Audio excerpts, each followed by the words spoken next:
C I think काफ़ी targeted थी मैं पहले दिन से, जो मुझे लगता है गेम खेलने का अपना 100% देने का मौका मुझे बिल्कुल नहीं मिला। बहुत कम रही हूँ इस घर में एंड एक नैरेटिव के साथ जो मुझे प्रेजेंट कर दिया, एक सेट करके लोगों के दिमाग में कि ये बहुत ज़्यादा फेक है, ये बहुत प्रिपेयर्ड है, बहुत ओवर कॉन्फिडेंट है, बहुत कुछ चीज़ें मुझे लगता है लोगों के दिमाग में पहले ही डाल दी गई और उसको इरेज करने का ये इतना लंबा शो है नहीं, मुझे इतना वक्त ही नहीं मिला और इसीलिए शायद मैं आज बाहर हूँ। और दूसरा मुझे लगता है रियलिटी शो में रियल थोड़ा कम ही रहना चाहिए और मैं काफ़ी रियल खेल गई शायद इसीलिए बाहर हूँ। जैसे आपने कहा कि आप रियल खेल गए, तो आपको क्या लगता है फिर कौन फेक खेल रहा है? मोस्टली लोग फेक खेल रहे हैं इसीलिए वो अंदर हैं।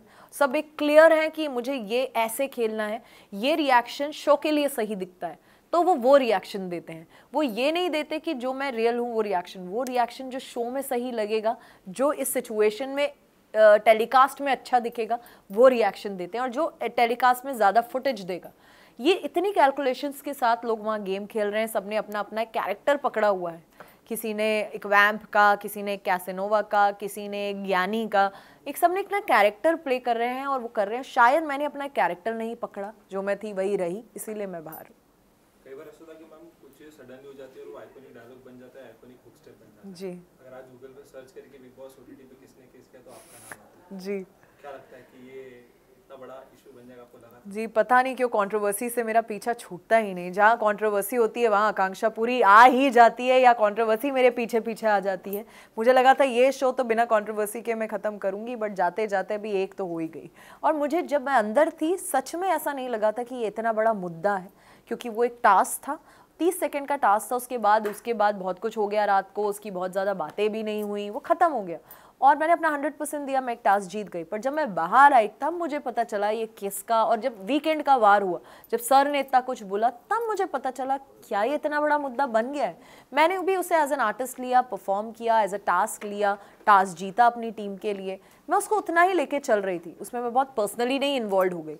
बट वो इतना बड़ा मुद्दा बन जाएगा ये मुझे भी नहीं पता था। जो वीकेंड के वार पे मुझे पता चला, बाहर आई तब पता चला कि इतना कुछ उस पे ट्रेंड हो रहा है। बट ये भी मुझे पता चला वो हाईएस्ट टीआरपी मिली है उस एपिसोड को, तो I don't know what to say about that. Salman sir ने आप सभी की तरफ से माफी मांगी, जी जी उसमें क्या कहना है?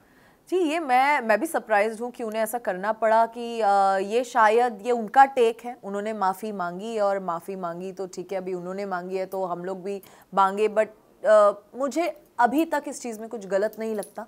इसलिए जब सर ने भी मुझे बोला, मैंने सिर्फ यही बोला जो मैं बोलूँगी कि ये एक टास्क था, मैंने सिर्फ इसे एज अ टास्क लिया।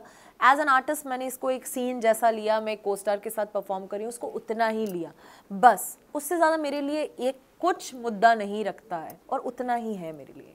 और बाद में फिर ऐसा कहा गया कि you are not a good kisser और कई ऐसे हाँ, उस पे क्या कहना है? डेफिनेटली मैं कोई पर्सनल, मेरे वो बॉयफ्रेंड नहीं है या लवर नहीं है जिन्हें मैं किस कर रही हूँ। मुझे उसमें किस का परफॉर्मेंस नहीं देना, या मेरा डायरेक्टर नहीं है जिसने मुझे मेरी सीरीज़ पे बोला है कि आकांक्षा एक पैशनेट किस दिखनी चाहिए दोनों हीरो हीरोइन के बीच में, ऐसा कुछ नहीं। एक टास्क था, 30 सेकंड का टास्क मुझे कंप्लीट करना था, तो मैं ज़्यादा अपने ना लिप्स को ना ज़्यादा इतना रेसिप्रोकेट नहीं कर रही थी, इतना इन्वॉल्व नहीं हो रही थी उस चीज़ में। वो कुछ ज़्यादा पर्सनल ले गए इस चीज़ को कि वो ओवर ही घुसने लग गए, ओवर ही पैशनेटली किस करने लग गए, और मैंने उतना रिएक्शन बैक उन्हें दिया नहीं उस चीज़ में। मैंने उसे सिर्फ इतना रखा कि लिप्स टच भी हो जाएंगे 30 सेकंड तो मैं टास्क जीत जाऊंगी, मैंने उतना ही रखा। उसकी वजह से उनको लगा अरे यार तुमने तो प्रॉपर्ली किस किया ही नहीं, you are a bad kisser. तो आप मेरे घर पे आके थोड़ा ना मुझे मिल रहे हैं कि मैं आपको प्रॉपर्ली किस करूं। हमें टास्क में टास्क जीत रहे हैं, उतना ही मैंने किया और इसलिए मैं टास्क जीती। तो आपने अपने टास्क को 100% देना बिल्कुल जरूरी उस समय समझा। बिल्कुल। अगर आप जब से जैसे बात कर रहे थे, जब आप लोग की बातें होती थी, आपने एक जिक्र किया था कि मैं इतने सालों से रिलेशन में नहीं रही, लास्ट मेरा रिलेशन वो व्यक्ति इस घर में आया और यहाँ से उनको कोई व्यक्ति मिला एंड देन तो कई हद तक एक नाम है जिसके डायरेक्टली या फिर इनडायरेक्टली हम कह सकते हैं उसका जिक्र होता है। आप कुछ कहना चाहोगे उस बारे में? जी डेफिनेटली, क्योंकि वो बार बार मुझे देखते थे कि तुम बैक एंड पे क्यों रहती हो, थोड़ा सा कट जाती हो, थोड़ा सा 100% नहीं दे रही हो, अपना खुल के नहीं आ रही हो।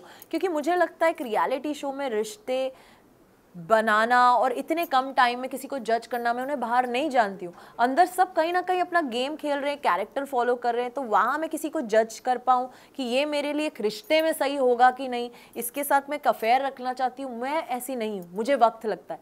किसी के लिए एक लाइकिंग हो सकती है, बट इतना बड़ा डिसीजन लेना कि मुझे इसको डेट करना है, मुझे इसके साथ रहना, उसके लिए मुझे टाइम चाहिए, उसके लिए मुझे उस इंसान को बाहर मिलना होगा।